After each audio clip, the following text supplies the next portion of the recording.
Hi അമ്മ. Hi എല്ലാവർക്കും കേട്ടോ. എല്ലാവർക്കും അമ്മ നല്ല തൊണ്ടവേദന ഉണ്ടല്ലോ അമ്മ അല്ലേ? അതെന്താണോ 2 ദിവസം മാറി പിന്നെയും വന്നു. അല്ല ഇപ്പൊ ഈ മഴയൊക്കെ ആയിരുന്നു. എങ്ങനെയുണ്ട് മഴയൊക്കെ അമ്മ? അയ്യോ മഴയുടെ കാര്യമൊന്നും പറയണ്ട, മഴയേ വേണ്ടെന്ന് തോന്നുന്നത് ഇപ്പൊ. പിന്നെന്തറിയോ, തല നനച്ച് കുളിക്കുകയല്ലേ ദിവസം. അപ്പൊ ഈ തൊണ്ടവേദന മാറുന്നതിന്റെ അച്ഛൻ പറയുന്നതാന്നു, നിനക്ക് എങ്ങനെയാ വർഷം മുഴുവൻ തൊണ്ടവേദന നിന്റെ മാറില്ല? അല്ല ഈ തല നനച്ച് കൊടുക്കുന്നതിന് കുളിക്കാന്ന് പറയാ, അല്ലെങ്കിൽ മേക്കെടുക്കുക എന്നാ പറയാ. അതന്നെ, അതുകൊണ്ടാണ് തൊണ്ടവേദന. നിനക്ക് വർഷം മുഴുവൻ അത് മാറിയാവട്ടെ. എടാ നീ കൗണ്ടർ അടിക്കണ്ട. ഇന്ന് ഞാൻ സംസാരിക്കാൻ വേണ്ടി വന്നതാണ്. അതിന്റെ ഇടയ്ക്ക് കയറിയിട്ട് നീ കുറെ വിട്ടുപോണ്ട. അപ്പൊ ഞാനൊന്ന് പറഞ്ഞോട്ടെ, ഓക്കെ? എന്നിട്ട് നിനക്ക് എന്തെങ്കിലും പറയാനുണ്ടെങ്കിൽ നീ പറഞ്ഞോ, ഒരു കുഴപ്പമില്ല കേട്ടോ. പക്ഷെ അതിന്റെ ഇടയ്ക്ക് കയറിയിട്ട് എന്തെങ്കിലും പറഞ്ഞാൽ ഞാൻ പറയാൻ ഉദ്ദേശിച്ചത് ഞാൻ മറക്കും. ഇടിവെച്ചിരുന്നൊക്കെ പറഞ്ഞു അമ്മ, എന്നെ ഭീഷണിപ്പെടുത്തി. എന്നെ ഭീഷണിപ്പെടുത്തി അമ്മ, ഇടിവെച്ചിരുന്നൊക്കെ. അതൊക്കെ പറഞ്ഞു പറയൂ. അതെ, ഞാൻ ഇന്ന് നിങ്ങളുടെ മുമ്പിൽ എന്തിനാ വന്നിരിക്കുന്നത് അറിയോ? എന്നും വരുന്ന പോലെ വന്നിരിക്കുക. സന്തോഷമുണ്ട് ഇപ്പൊ എനിക്ക്. അപ്പൊ ആ സന്തോഷം ഉള്ളപ്പോ എന്റെ മനസ്സിലെ ചില കാര്യങ്ങളും നിങ്ങളോട് പറയണമെന്നുണ്ട്. കാരണം എനിക്ക് എല്ലാവരും കൂടി ഒരുമിച്ച് പറയാലോ. മറ്റത് ഓരോരുത്തർ ഫോൺ ചെയ്യുമ്പോൾ അവരോട് പറയുന്നേക്കാളും നല്ലത് എല്ലാവരും ഒരുമിച്ച് കേൾക്കുന്നതല്ലേ. നമ്മൾ ഒരുമിച്ച് ഒത്തൊരുമുള്ളൊരു കുടുംബല്ലേ, അല്ലേ? ഉറപ്പായിട്ടും. അപ്പോ അതുകൊണ്ട് ഞാന് അത് പറയാൻ വേണ്ടി ഇന്നത്തെ സന്തോഷത്തിന് ഒരു പ്രത്യേക കാരണമെന്ന് എനിക്ക് മനസ്സിലായിട്ട് അത് നിങ്ങൾക്ക് കൂടി മനസ്സിലാക്കി തരാൻ വേണ്ടിയിട്ടാണ്. നീട്ടി വലിച്ചിട്ട് എങ്ങനെയാ പറയുക, എങ്ങനെയാ തുടങ്ങാമെന്ന് ആലോചിച്ചുകൊണ്ടിരിക്കുകയാണ്. ഇതിനിടയ്ക്ക് എന്നോടൊന്നും സംസാരിക്കാണ്ട് പറഞ്ഞാൽ ഞാൻ ഇടയ്ക്ക് കയറിയിട്ട് അത് കൗണ്ടർ അടിക്കുന്നു പറഞ്ഞിട്ട് നിന്നെ ഇടിക്കും പഞ്ചറാക്കും എന്നൊക്കെ പറഞ്ഞിട്ടുണ്ട്. അതുകൊണ്ട് ഞാൻ കുറച്ച് നേരം നിശബ്ദനാവുകയാണ്. വളരെ ബുദ്ധിമുട്ട് പിടിച്ച കാര്യമാണ് എന്നെ മിണ്ടാണ്ടിരിക്കുക എന്നുള്ളത്. സാരമില്ല, അമ്മയ്ക്ക് വേണ്ടി ഞാൻ കുറച്ച് നേരം മിണ്ടാണ്ടിരിക്കുക. അതെ, ഞാൻ എൻ്റെ കാര്യം അറിയാം. എന്തറിയോ, ചെറുപ്പത്തിൽ ഞാൻ എൻ്റെ അച്ഛൻ്റെ അമ്മയുടെയും കരുതലും സ്നേഹവും ഒക്കെ അനുഭവിച്ച് അവരുടെ കൈ പിടിച്ചു മുന്നോട്ട് നീങ്ങി വളർന്നു. അങ്ങനെ ആയിരുന്നു എൻ്റെ ജീവിതം. അത് കഴിഞ്ഞ് അച്ഛനും അമ്മയും ഒരാളുടെ കൈ പിടിച്ച് ഏൽപ്പിച്ച് എൻ്റെ ഭർത്താവും ആളുടെ കൈ പിടിച്ച് നടന്നു. ഇപ്പോൾ പ്രായമായപ്പോൾ മക്കളുടെ കൈ പിടിച്ച് നടക്കണം. അങ്ങനെ പറഞ്ഞാൽ നിനക്ക് അപ്പൊ ഈ ചേച്ചിക്ക് എന്താ നടക്കാൻ അറിയില്ലെന്ന് നിങ്ങൾ കരുതും. എന്താ കൗണ്ടർ പോയിന്റ് പറയാ? എന്താ ഈ ചേച്ചി ഇങ്ങനെ പറയുന്നത്? അപ്പൊ ഈ ചേച്ചി എപ്പോഴും ഈ കൈ പിടിച്ച് നടത്തണോ? സ്വയം നടക്കാൻ അറിയില്ലേ? ചേച്ചിക്ക് എന്താ കാലിന് ശേഷിയില്ലേ? കാലിന് ശേഷിയില്ലേ? എന്താ കണ്ണിന് കാഴ്ചയില്ലേ? അപ്പൊ എന്താ സ്വയം നടക്കാൻ അറിയില്ല? ചേച്ചി ഒരു കുരുടിയാണോ അന്തിയാണോ എന്നൊക്കെ ചോദിക്കും. അങ്ങനെ വിചാരിക്കും. പക്ഷെ എന്താ അറിയോ, ഈ അച്ഛനും അമ്മമാരുടെ കരുതൽ കൂടി സ്നേഹം കൂടിയിട്ട് അവരെന്നെ അതുപോലെ വളർത്തിക്കൊണ്ടുവന്നു. അത് കഴിഞ്ഞ് ഭർത്താവാണെങ്കിലോ ആളും അതേപോലെ അച്ഛനും അമ്മയും ഇങ്ങനെയൊക്കെ വളർത്തിയ ഒരു കുട്ടിയാണല്ലോ എന്നുള്ള തോന്നലിൽ അച്ഛൻ്റെ വീട്ടുകാരായാലും അച്ഛനായാലും എന്നെ അതുപോലെ നടത്തി. അച്ഛൻ്റെ അച്ഛനായാലും അതാണ്ട് അതുപോലെ തന്നെയായിരുന്നു. അപ്പൊ എൻ്റെ ഏട്ടൻ്റെ അച്ഛനാണെങ്കിലും ഒരു കൊച്ചുകുട്ടിയെ പോലെ കണ്ട് അവരും എന്നെ. അല്ല, അമ്മയുടെ ഏട്ടൻ്റെ അച്ഛനും അമ്മയുടെ അച്ഛനൊക്കെ ഒന്നെ. അമ്മക്ക് ഏട്ടന്മാരില്ലല്ലോ. ഏട്ടൻ്റെ അച്ഛൻ എന്ന് പറഞ്ഞാൽ നിന്റെ അച്ഛൻ്റെ അങ്ങനെ അല്ല. അല്ല, അമ്മയുടെ ഏട്ടെന്ന് പറഞ്ഞപ്പോഴാ ഞാൻ കണ്ടിട്ടില്ലല്ലോ. അല്ലെങ്കിൽ അമ്മ നടക്കണേ ഉണ്ടായിരുന്നില്ല. അല്ല, ചോദിക്കാൻ പറ്റില്ല. അല്ലെങ്കിൽ ഞാൻ നടക്കും, എനിക്ക് സ്വയം എന്തെങ്കിലുമൊക്കെ ചെയ്യാൻ പറ്റും, അങ്ങനെയൊക്കെ ഉണ്ട്. ഇതൊക്കെ നല്ലതെന്നല്ല ഞാൻ പറയുന്നത്. അങ്ങനെ ആയതുകൊണ്ടാണ് ഞാൻ ഇങ്ങനെ ആയതെന്നാണ് ഞാൻ പറയുന്നത്. അവര് കൈ പിടിച്ച് നടത്താണെന്നുണ്ടെങ്കിൽ ഇന്ന് അമ്മ പ്ലെയിൻ ഓടിക്കണ്ടായിരുന്നു, ട്രെയിൻ ഓടിക്കണ്ടായിരുന്നു, പലതും ചെയ്യണ്ടായിരുന്നു. സ്വയം ഞാൻ എന്തെങ്കിലുമൊക്കെ ചെയ്യാൻ പ്രാപ്തിയാവുന്നുണ്ടാകുന്നു. ഇപ്പൊ അമ്മ അടുക്കളയിൽ സ്വയം എന്തൊക്കെയോ ചെയ്യണ്ടല്ലോ, പ്രാപ്തലാണല്ലോ. എന്തെങ്കിലുമൊക്കെ നമുക്ക് സ്വയം. ഇപ്പൊ എനിക്കൊന്നും അറിയാത്തൊരു ഇതല്ല. നിങ്ങൾ പറയണേ ഈ അമ്മയ്ക്ക് ഒന്നും അറിയില്ല, പറയില്ല. അതിനുള്ള ഒരു ഞങ്ങൾ എപ്പോ പറഞ്ഞമ്മ അങ്ങനെ ഒരു കാര്യം? നിങ്ങളൊക്കെ പറയാറുണ്ട്, തോട്ട് പറയാറുണ്ട്, അനുമോട് പറയാറുണ്ട്, പിന്നെ ചിലപ്പോ അവരുടെ അമ്മയൊക്കെ പറയാറുണ്ട്.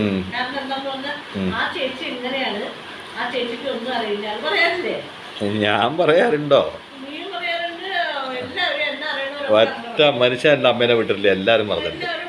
അങ്ങനെ പറയാനൊരു ഇടം വന്നേരുന്നില്ല. ഇവരൊക്കെ എന്നെ കുറച്ച് എന്താ പറയാ, നീ സ്വയം അത് ചെയ്യും, നീ സ്വയം അവിടേക്ക് പോകുന്നൊക്കെ പറഞ്ഞതാണെങ്കിൽ അങ്ങനെ ഒന്നും ചെയ്യാത്തുള്ളൂ. പിന്നെ പ്രായമായി. അപ്പൊ മക്കളാണെങ്കിൽ അയ്യോ അടുത്ത അവിടെ എവിടെയെങ്കിലും വീട്ടിൽ പോയി അമ്മ അവിടെ നായി ഉണ്ടാവും കേട്ടോ, ഞങ്ങൾ അവിടെ കൊണ്ടാക്കാം. അമ്മ അവിടെ വഴുക്കുണ്ടാവും, നോക്കിട്ട് പോണേ, പടി നോക്കിയിട്ട് ഇറങ്ങണേ എന്ന് ചെറിയ കുട്ടിയോ. അങ്ങനെ മക്കളും അതുപോലെ. സൗണ്ട് ഇത്തിരി ബുദ്ധിമുട്ടൊക്കെ ആവും, കാരണം പെരുത്ത മഴ എന്നൊക്കെ പറയല്ലേ, കനത്ത മഴ. ആണെങ്കിലും കൂടി നിങ്ങൾക്ക് കേൾക്കാൻ പറ്റും. അപ്പൊ അവരും അതുപോലെ മക്കള് വലുതായപ്പോ അവര്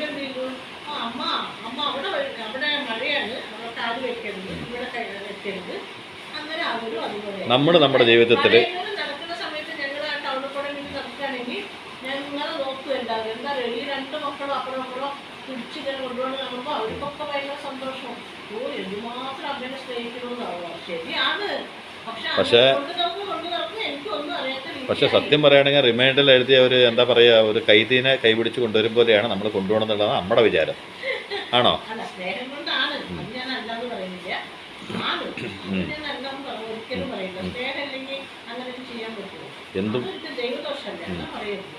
അങ്ങനെ ഈ മൂന്ന് ആളും ചെയ്യുന്നത് സ്നേഹം കൂടുതലുകൊണ്ടാണ്. പക്ഷെ അത് ചില സമയങ്ങളിൽ അവർക്ക് എന്താ പറയുക, സ്വയം ഒന്നിനും പ്രാപ്തരല്ലാന്നുള്ളത് തോന്നലാവും. അത്രേ ഉള്ളൂ. അപ്പോ ഞാൻ അങ്ങനെ ആ വഴിയിലൂടെ ഈ മൂന്ന് ആളുകളുടെ കാണിച്ചു തന്ന വഴിയിലൂടെ നടന്നതല്ല പറയാം. അങ്ങനെ ഒരു ജീവിതമാണ്. മൂന്നല്ല, അച്ഛനും അമ്മയും അങ്ങനെ രണ്ട് പേരിനെ കൂട്ടി അങ്ങനെ. ആ അച്ഛനും ഈ അച്ഛനും വേറെ വേറെ ഒന്നല്ല, രണ്ടും ഒന്ന് തന്നെയാണ്. ഏതാ അമ്മക്ക് രണ്ട് അച്ഛനമ്മയും? എടാ, ഒന്ന് എന്റെ അച്ഛനമ്മ, ഒന്ന് നിന്റെ അച്ഛൻ്റെ അച്ഛനമ്മ. അവരൊക്കെ ഒരേ ബന്ധല്ലേ നമുക്ക്. ആഹാ, അതെ അതെ, അത് അങ്ങനെയാണ് ഉദ്ദേശം. എനിക്ക് മനസ്സിലാവണ്ടേ? നീ മനസ്സിലാക്കണം. അപ്പൊ ഒന്നാമത് മഴ കാരണം ഉറക്കം പറഞ്ഞിട്ട് എനിക്ക് തൊണ്ട കഴിക്കുന്നത്. അതിനിടയ്ക്ക് നിന്റെ അടുത്തും കൂടി ഒന്നിങ്ങനെ പറയാൻ എനിക്ക് വയ്യാട്ടോ. അപ്പൊ അങ്ങനെ എന്റെ ജീവിതം അങ്ങനെ ആയിരുന്നു.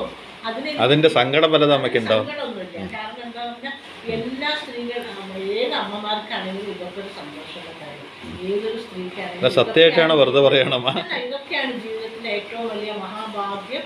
ദൈവം തന്നതാണ്. അതിന് ഞാൻ ഒരിക്കലും കുറ്റം പറയില്ല.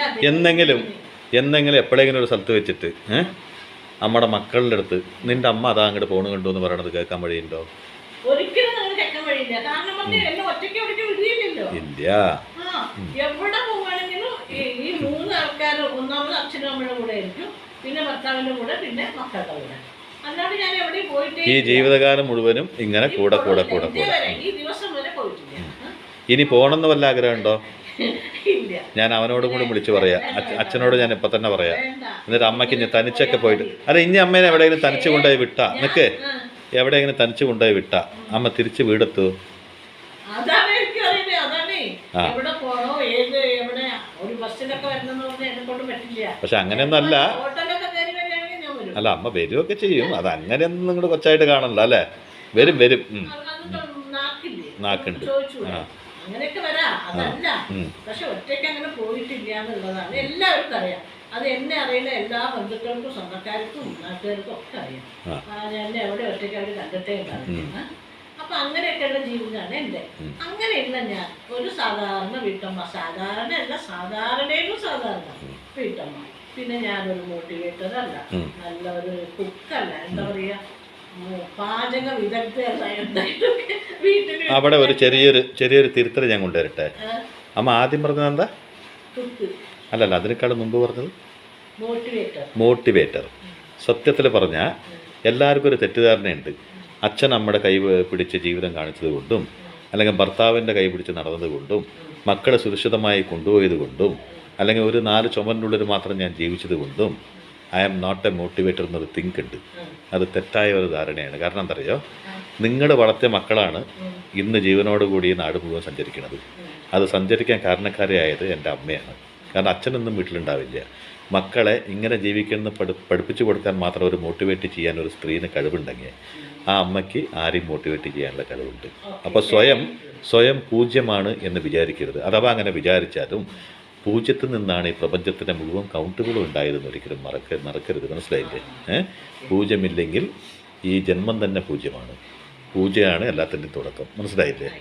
അപ്പോൾ മാത്തമെറ്റിക്സ് തുടങ്ങിയത് പൂജ്യത്തിൽ നിന്നാണ് എല്ലാവർക്കും അറിയണ പോലെ തന്നെ നമ്മൾ ഒരിക്കലും ഒരു ശൂന്യതയിൽ നിന്നാണ് നമ്മളെല്ലാവരുടെയും എന്താ പറയുക നമ്മുടെ ജീവിതയാത്ര തുടങ്ങുക.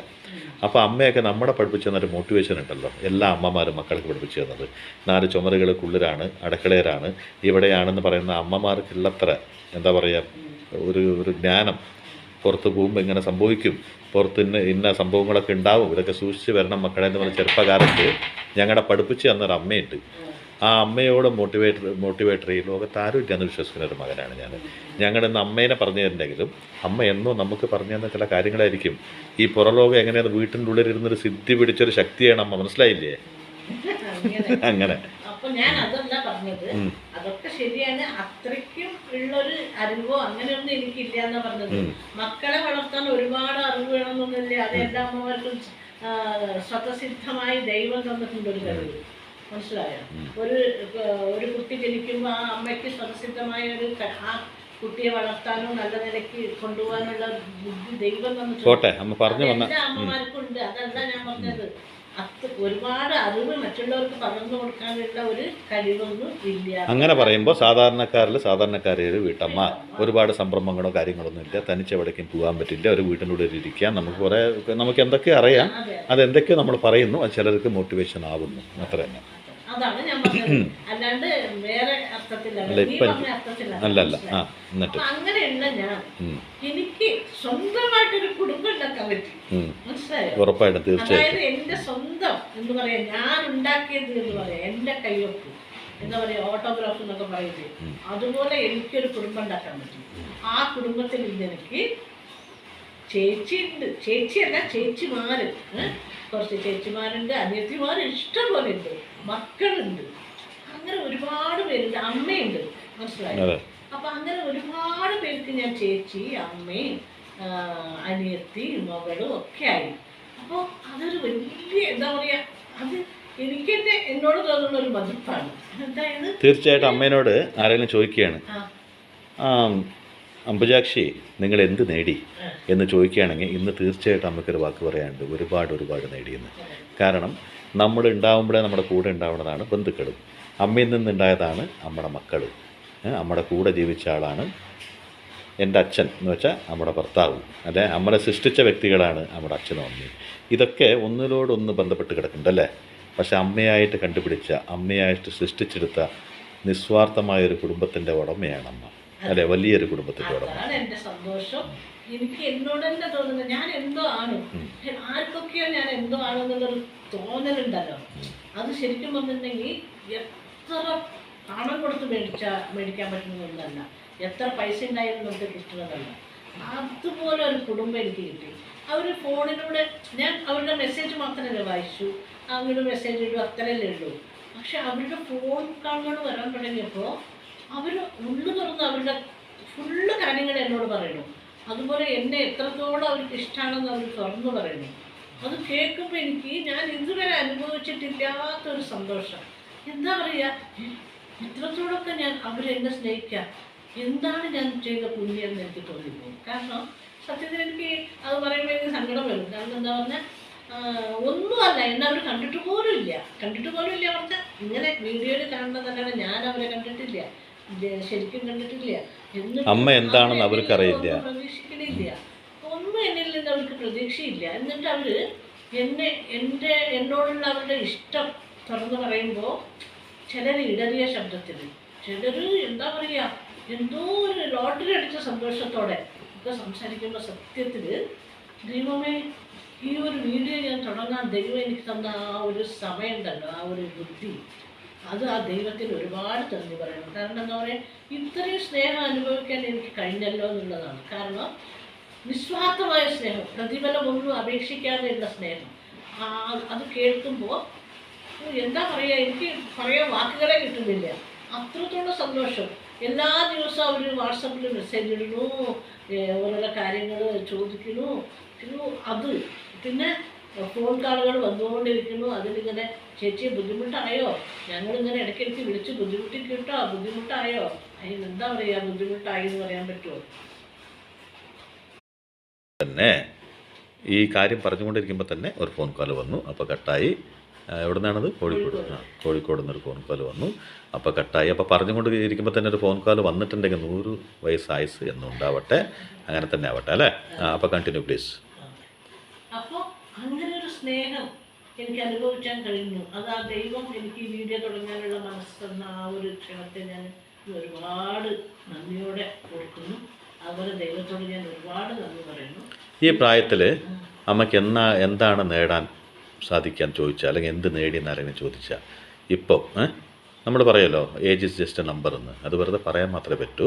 ഏജ് ഒരു നമ്പറാണെന്ന് വിചാരിച്ച് നമുക്ക് ചിരിച്ചും കളിച്ചൊക്കെ ജീവിക്കാം, സന്തോഷമായിട്ട് ജീവിക്കാം, ഒരു കുഞ്ഞു കുട്ടിയെ പോലെ ജീവിക്കുക, അതൊക്കെ വേണം, അതൊക്കെ ശരിയാണ്. പക്ഷേ ഈ പ്രായത്തിൽ എന്ത് നേടി ചേച്ചി എന്നാരെങ്കിലും ചോദിക്കുകയാണെങ്കിൽ, എന്ത് നേടി അമ്മ എന്നാരെങ്കിലും ചോദിക്കുകയാണെങ്കിൽ, എന്ത് നേടി നിങ്ങൾ ആരെങ്കിലും നിങ്ങളൊരു ചോദ്യം ചോദിക്കുകയാണെങ്കിൽ എന്തായിരിക്കും നിങ്ങൾ നൽകുന്ന ഉത്തരം? അതെ, ഞാൻ പറയട്ടെ, ഈ പ്രായത്തിൽ ഇനി എന്ത് നേടാനാ? കഴിക്കാൻ ഭക്ഷണമുണ്ട്, ഇടാൻ വസ്ത്രമുണ്ട്, എന്താ പറയുക, ഒരു സ്നേഹം നിറഞ്ഞൊരു ജീവിതമുണ്ട്. അതിൽ കൂടുതൽ നമുക്കൊന്നും വേണ്ട. ഇനിയിപ്പോൾ ഇതിലും കഷ്ടപ്പാടുകളോടെ ജീവിക്കുകയാണെങ്കിലും കുഴപ്പമില്ല. എന്താ പറഞ്ഞാൽ സ്നേഹവും സമാധാനമുള്ളൊരു ജീവിതം മാത്രം മതി. അങ്ങനെയാണ് നമുക്ക് ഈ പ്രായത്തിൽ ആഗ്രഹിക്കാൻ പറ്റും. അപ്പോൾ ദൈവം തന്ന ഈ ജീവിതം സന്തോഷത്തോടെ അനുഭവിക്കാനുള്ളത് മാത്രമാണ് ഇപ്പോൾ ഈ പ്രായത്തിൽ. പക്ഷെ ഒരു കാര്യം ഞാൻ പറയട്ടെ, നമ്മൾ എത്രത്തോളം നേടിയാലും എത്രത്തോളം സമ്പത്തുണ്ടാക്കിയാലും കുന്നുകൂട്ടി നമ്മൾ സ്വർണം, എന്താ പറയുക, സ്വത്തും മുതലും എല്ലാം നേടിയാലും നമ്മൾ പോകുമ്പോൾ ഇതൊന്നും നമ്മൾ കൂടെ കൊണ്ടുപോകുന്നില്ല, അല്ലേ? അതൊന്നും കൂടെ കൊണ്ടുപോകില്ല. പിന്നെ ഈ സമ്പാദിച്ചതൊക്കെ നമ്മളിവിടെ വിട്ടിട്ട് പോകുന്നു. അത് മറ്റുള്ളവരാരെങ്കിലുമൊക്കെ അനുഭവിക്കണമെന്ന് തന്നെ ഉള്ളൂ. നമുക്കായിട്ട് നമ്മൾ ഒന്നും കൊണ്ടുപോകുന്നില്ല, അല്ലേ? അങ്ങനെ പോകണം. നമുക്ക് കൊണ്ടുപോകാൻ നമ്മൾ ഇല്ലാതായാലും നമ്മുടെ ചില ഓർമ്മകൾ, നമ്മുടെ ചിലരുടെ മനസ്സിൽ നമ്മളെക്കുറിച്ചുള്ള ചില ഓർമ്മകളും സ്നേഹവും അതൊക്കെ ഒരാളുടെ മനസ്സിൽ തങ്ങി നിൽക്കണം. ഇപ്പം പറഞ്ഞില്ലേ, ഇത് ഇത്രയും നിസ്വാർത്ഥമായ ആൾക്കാർ ഒരു ചില ദിവസങ്ങളിൽ 2-3 ദിവസം എന്നെ കാണാണ്ടായവർ അന്വേഷിക്കും. അപ്പോൾ അങ്ങനെയുള്ള ബന്ധങ്ങൾ, ചിലരുടെ മനസ്സിൽ നമുക്കൊരു സ്ഥാനം, അത് എന്താ പറയുക, ആ ഒരു സ്നേഹമുള്ളൊരു സ്ഥാനം ഉണ്ടല്ലോ, അത് കിട്ടുക എന്നുള്ളതാണ് ഏറ്റവും വലിയ. അതെന്നും ഉണ്ടാവും. തീർച്ചയായിട്ടും. മുതലൊന്നും നമ്മൾ പോയി കഴിഞ്ഞാൽ അത് ഇവിടെ കിടക്കും. അതൊന്നും നമ്മളെക്കുറിച്ച് ആലോചിക്കില്ല. എന്താ പറഞ്ഞാൽ അത് മറ്റുള്ളവർ ഉപയോഗിക്കും. പക്ഷേ മറ്റുള്ളവരുടെ മനസ്സിലൊരു സ്ഥാനം കിട്ടുക എന്നുള്ളതില്ലേ, അത് നമ്മൾ മരിച്ച് മണ്ണോട് മണ്ണായി എത്രയോ വർഷങ്ങൾ കഴിഞ്ഞാലും അവർ പറയും, ഇങ്ങനെ ഒരു ചേച്ചി ഉണ്ടായിരുന്നു, യൂട്യൂബിലൂടെ ഞാൻ നമ്മൾ പരിചയപ്പെട്ട ചേച്ചി, ആ ചേച്ചി ഇങ്ങനെയായിരുന്നു എന്ന് അവർ ആരെങ്കിലുമൊക്കെ പറയാണ്ടിരിക്കുമോ? ഇത് ഇത്രയും പേരുണ്ട്, അവരുടെ മനസ്സിലൊരു സ്ഥാനം, അത് മതി എനിക്ക്. അതാണ് ഏറ്റവും വലിയ എൻ്റെ നേട്ടം എന്ന് ഞാൻ പറയുള്ളൂ. അല്ലാണ്ട് വേറെ ഉള്ളതൊക്കെ നമ്മളിവിടെ ജീവിച്ച് തീർക്കാനുള്ളതാണ്. കുറേ കാശുണ്ടാവും, നമുക്ക് കുറേ സ്വർണ്ണം ഉണ്ടാവും, കുറേ സമ്പത്തുണ്ടാവും, അതൊക്കെ നമ്മളിവിടെ ഉള്ള കാലം വരെ എന്തെങ്കിലും ചെയ്ത് ജീവിച്ച് തീർക്കും. അതോടെ അതിൻ്റെ എല്ലാം കഴിഞ്ഞു. അതൊക്കെ എന്താ പറയുക, അതൊന്നും ശാശ്വതമല്ല. അതിപ്പോൾ എൻ്റെ അടുത്ത് നിന്നുണ്ടെങ്കിൽ നാളെ മറ്റൊരാളുടെ അടുത്തായിരിക്കും. അങ്ങനെ അതിലൊന്നും കാര്യമില്ല. പക്ഷേ ഈ സ്നേഹം ഉണ്ടല്ലോ, ഈ നിസ്വാർത്ഥമായ ഒരു പ്രതിഫലം അപേക്ഷിക്കാതെ ഉള്ള തിരിച്ച് ഉള്ള ആ സ്നേഹം, അത് എന്നും നിലനിൽക്കും. അതിനാണ് പുണ്യം ചെയ്യേണ്ടത്. എനിക്ക് ആ നേട്ടം ഞാൻ നേടിയിട്ടുണ്ടെന്ന് ഞാൻ എല്ലാവരോടും പറയും. കാരണം ഇത് കുറച്ച് പേരുടെ ഹൃദയത്തിലെങ്കിലും ഞാനുണ്ടല്ലോ, എന്നോടുള്ള സ്നേഹം ഉണ്ടല്ലോ, അതൊരു വലിയ നേട്ടം. അതാണ് ഞാൻ നേരത്തെ ചോദിച്ചിട്ടുള്ള ഉത്തരം. എന്ത് നേടി എന്നുള്ള ചോദ്യത്തിന് ഈ ലോകത്തെ ഏറ്റവും വലിയ സമ്പാദ്യം നേടി. കാരണം എന്താണെന്ന് പറഞ്ഞാൽ, നമ്മൾ ഒരുപാട് ആഗ്രഹിച്ചത്, അല്ലെങ്കിൽ നിങ്ങൾ തന്നെ സൃഷ്ടിച്ച നിങ്ങളുടെ മക്കളെ അടക്കം ചിലപ്പോൾ ഉപേക്ഷിച്ച് കൊണ്ടിയായിട്ട് വരും. നിങ്ങൾ ഒരുപാട് ആഗ്രഹിച്ച് മേടിച്ച വസ്ത്രങ്ങളാവട്ടെ, ആഭരണങ്ങളാവട്ടെ, നിങ്ങളുടെ വീടാവട്ടെ, നിങ്ങൾ ഇഷ്ടപ്പെടുന്ന വ്യക്തികളെ ആവട്ടെ, എല്ലാം വിട്ട് പോകുമ്പോഴും മനുഷ്യനെന്നും മറ്റുള്ളവരുടെ ഓർമ്മയിലൂടെ ജീവിക്കുക എന്ന് പറയണമെന്നുണ്ടല്ലോ. അതാണ് നിങ്ങൾക്ക് വേണ്ടി എഴുതിയ ഓട്ടോഗ്രാഫ്, അല്ലേ? നിങ്ങളിട്ട നിങ്ങളുടെ സിഗ്നേച്ചർ. ഇന്ന് അഭിമാനത്തോടു കൂടി എൻ്റെ അമ്മയ്ക്ക് പറയാം, ഞാൻ നേടിയെടുത്ത, എൻ്റെ അച്ഛനും അമ്മയും നേടിത്തന്നതല്ല, എൻ്റെ ഭർത്താവ് നേടിത്തന്നതല്ല, എൻ്റെ മക്കൾ നേടിത്തന്നതല്ല, ഞാൻ സാധാരണക്കാരിയായൊരു വീട്ടമ്മ സ്വയം നേടിയെടുത്ത സ്നേഹം കൊണ്ട് നിറഞ്ഞൊരു കുടുംബം, ആത്മാർത്ഥമായൊരു കുടുംബം. സങ്കടം പറയാനും സന്തോഷം പറയാനും അങ്ങോട്ടും ഇങ്ങോട്ടും ഉമ്മ എന്നൊക്കെ കൊടുക്കുന്നത് ഞാൻ കാണാറുണ്ട് ഇടയ്ക്ക്. അതുകൊണ്ട് പറയാം, ഉമ്മ വയ്ക്കാനും സ്നേഹിക്കാനും അങ്ങനെ ഒരുപാട് സ്നേഹമുള്ള ഒരുപാട് പേരുടെ സ്നേഹം കൊണ്ട് ഇന്ന് 2 തുള്ളി കണ്ണീര് വന്നിട്ടുണ്ടെങ്കിലും സന്തോഷം കൊണ്ടാണ്, അല്ലാണ്ട് സങ്കടം കൊണ്ടല്ല. അതുപോലെ എൻ്റെ അമ്മയ്ക്ക് എന്താ പറയുക, ലോകത്തുള്ള ഒരു മരുന്ന് കൊടുത്താലും അല്ലെങ്കിൽ എന്തെന്നെ നമ്മൾ വാങ്ങിക്കൊടുത്താലും ഈ ഒരു നിമിഷം എൻ്റെ അമ്മയ്ക്ക് കിട്ടുന്നൊരു സന്തോഷം ഉണ്ടല്ലോ. എന്ന് വെച്ചാൽ ഈ ലോകത്ത് സ്നേഹമാണ് ഏറ്റവും വലിയ സന്തോഷം, അല്ലേ? അത് കിട്ടാൻ അമ്മ പരിശ്രമിക്കുമ്പോൾ അതിൻ്റെ ഒരു അടുത്ത് എവിടെയെങ്കിലും നിന്നിട്ട് ഒരു വീഡിയോ പിടിക്കാൻ ഒരു ക്യാമറമാനായിട്ട് നിൽക്കാനതിന് സാധിച്ചല്ലോ എന്നുള്ളൊരു സന്തോഷം എനിക്കുണ്ട്. അപ്പോൾ ഇന്ന് ആര് ചോദിച്ചാൽ അഭിമാനത്തോടെ തല ഉയർത്തി എൻ്റെ അമ്മയ്ക്ക് പറയാം, ഞാൻ നേടി, ഒരുപാട് നേടി. ഈ ലോകത്തെ ഏറ്റവും വലിയ സമ്പത്ത് നേടി. എനിക്ക് ശേഷവും ജനങ്ങളുടെ ഹൃദയത്തിൽ എന്നും ഓർമ്മിക്കപ്പെടേണ്ട ഒരു സ്നേഹം ഞാൻ എന്നും ബാക്കി വെച്ച് പോകുന്നു. ഇത് തന്നെയാണ് മനുഷ്യൻ എല്ലാവരും തൻ്റെ ജീവിതത്തിൽ ബാക്കി വെച്ച് പോകേണ്ടതും, അല്ലേ? ഇത്രയും ഫോൺ കാൾ വന്നിട്ട് എല്ലാവരും എന്താ പറയുക, അയ്യോ ചേച്ചിയെ പോലൊരാളെ ഞങ്ങൾക്ക് യൂട്യൂബിലൂടെ കിട്ടിയല്ലോ, ഞങ്ങൾ ഒരുപാട് ഭാഗ്യം ചെയ്തവരാണെന്ന് പറയുമ്പോൾ ഞാൻ അവർക്കൊന്നും ചെയ്തിട്ടില്ല. ആകെ ഞാൻ എന്തെങ്കിലും ഒന്ന് കിച്ചണിൽ എന്തെങ്കിലും ഒന്ന് ഉണ്ടാക്കി കാണിക്കും എന്നല്ലാണ്ട് ഞാൻ അവർക്കൊന്നും ചെയ്തിട്ടില്ല. അങ്ങനെയുള്ള എന്നെ അവർ അത്രത്തോളം ചേച്ചി ഇതുപോലെ ഞങ്ങൾ ഇഷ്ടപ്പെടുന്ന ഒരാൾ ഇല്ല എന്നവർ പറയുമ്പോൾ എനിക്കൊരുപാട് സന്തോഷം തോന്നുന്നു. എമോഷനായിട്ട് പറയരുത്, ചിരിച്ചിട്ട് പറയണം, അതാണ് അവർക്കും സന്തോഷം. അവരുടെ ആ സ്നേഹം അതെനിക്ക് സങ്കടം എന്ന് പറഞ്ഞാൽ അത് സന്തോഷം കൊണ്ടുള്ളതാണ്. അപ്പൊ ഓരോരുത്തരും പറയുന്നത് ഇതാണ്, ചേച്ചി അയ്യോ ചേച്ചിയെ പോലെ ഒരാളെ എനിക്ക് കിട്ടിയല്ലോ. അതുപോലെ ചേച്ചിമാരായി കരുതുന്നവർ പറയാണ്, അയ്യോ എൻ്റെ അനിയത്തിക്കുട്ടിയെ സംസാരിക്കാൻ കിട്ടിയ എനിക്ക് എന്തുമാത്രം സന്തോഷമായി എന്നറിയോ, അയ്യോ എനിക്കിനി ഒന്നും വേണ്ട അങ്ങനെയൊക്കെ പറയുമ്പോൾ ഞാൻ അവർക്ക് എന്താണ് ചെയ്തത്. അപ്പോൾ ഇത്രത്തോളം അവർ ഈ യൂട്യൂബിലൂടെ കണ്ട എന്നോട് ഇത്രത്തോളം സ്നേഹം കാണിക്കണമെങ്കിൽ ആ ഭഗവാൻ എനിക്ക് തന്ന ഒരു നിധിയാണ് ഇവർ. അപ്പോൾ എനിക്ക് ഒരുപാട് എല്ലാവരോടും ഒരുപാട് നന്ദിയുണ്ട്. ഭഗവാനോട് അതിലേറെ നന്ദി ഞാൻ ദിവസം പറഞ്ഞുകൊണ്ടിരിക്കുകയാണ്. അപ്പോൾ എല്ലാവർക്കും നന്മകൾ മാത്രം വരട്ടെ എന്ന് പ്രാർത്ഥിച്ചു കൊടുക്കുന്നു. അതുപോലെ എനിക്ക് എന്താ പറയുക, എനിക്ക് കൂടുതൽ എന്താ പറയേണ്ടതെന്നൊന്നും അത്രയ്ക്ക് അറിയില്ല. ജനനമുണ്ടായാൽ തോന്നിയത് ഞാൻ പറഞ്ഞു. അല്ല, ഒരാൾ ജനിച്ചു കഴിഞ്ഞാൽ ഒരു ദിവസം മരിക്കുക തന്നെ വേണം. അതിൻ്റെ ഇടയ്ക്കുള്ള കുറച്ച് മഴവിൽ വർണ്ണം പോലത്തെ ചില ഒരു അല്പം നേരത്തെ ജീവിതം മാത്രമേ നമ്മുടെയൊക്കെ ജീവിതമുള്ളൂ. ഈ ജീവിതത്തിലൊക്കെ നമുക്ക് പറ്റുന്ന സ്നേഹം മറ്റുള്ളവരുടെ മനസ്സിൽ ഒരു കയ്യൊപ്പ് പോലെ ഇട്ട് പോകാൻ സാധിച്ച നമ്മൾ ഈ ജീവിതത്തിൽ കൊടുക്കുന്ന ഏറ്റവും വലിയ ഓട്ടോഗ്രാഫാണ്. എല്ലാവരുടെ ജീവിതത്തിലും ബാക്കി വെച്ച് പോകേണ്ടതും നമ്മൾ സാധിച്ചു എന്ന് പറയണതും നമ്മൾ സമ്പാദിച്ചു എന്ന് പറയണതും ഇത് മാത്രമേ ഉള്ളൂ. ബാക്കിയെല്ലാം മിഥ്യ മാത്രമാണ്. വേറൊന്നും നമ്മൾ കൊണ്ടുപോകണമില്ല, നമ്മുടെ ഒപ്പം വരുന്നുമില്ല, അവിടെ കൊണ്ടുപോയാൽ ഡോറ് തുറക്കുമില്ല എന്നുള്ള സത്യം മനസ്സിലാക്കുക. സ്നേഹത്തോടു കൂടി എല്ലാവർക്കും എല്ലാ നന്മകളും ഉണ്ടാവട്ടെ എന്ന് പ്രാർത്ഥിച്ചുകൊണ്ട് എൻ്റെ അമ്മയ്ക്ക് ഇത്രത്തോളം സ്നേഹം നൽകിയ എല്ലാവർക്കും മനസ്സിൻ്റെ ഭാഷയിൽ എനിക്ക് എപ്പോഴും വിളിക്കാൻ ആളുണ്ട്. എൻ്റെ കാര്യങ്ങൾ അന്വേഷിക്കാനും അവരുടെ കാര്യങ്ങൾ എന്നോട് പറയാനും. സത്യത്തിൽ പറഞ്ഞാൽ എൻ്റെ അമ്മ ഒരു ബിസിയായി. ഞാനിപ്പോ ഒരുപാട് എന്താ പറയാ ബിസിയായിരുന്നു. എല്ലാവരും എന്നെ വിളിക്കും. ഇനിയിപ്പോൾ അമ്മ മോനെ നീ വന്നിട്ട് ഭക്ഷണം കഴിക്കുന്നൊന്നും പറയില്ല, നീ വന്നിട്ട് കഴിച്ചടാ മോനെ എന്ന് പറയേണ്ട സ്ഥിതിയിലായി. അങ്ങനെയല്ല, എന്നാലും ഈ എല്ലാം കൊണ്ടും ഞാൻ ഇന്ന് സംതൃപ്തയാണ്. ഭഗവാനോട് ഞാൻ നന്ദി പറയണം. അതുപോലെ നിങ്ങളെല്ലാവരോടും ഈ സ്നേഹം എന്നും എൻ്റെ മനസ്സിലുണ്ടാവും. എന്നും അവസാനം വരെ ഈ സ്നേഹം എനിക്കുണ്ടാവും കേട്ടോ. അപ്പോൾ എല്ലാവർക്കും ബായ്.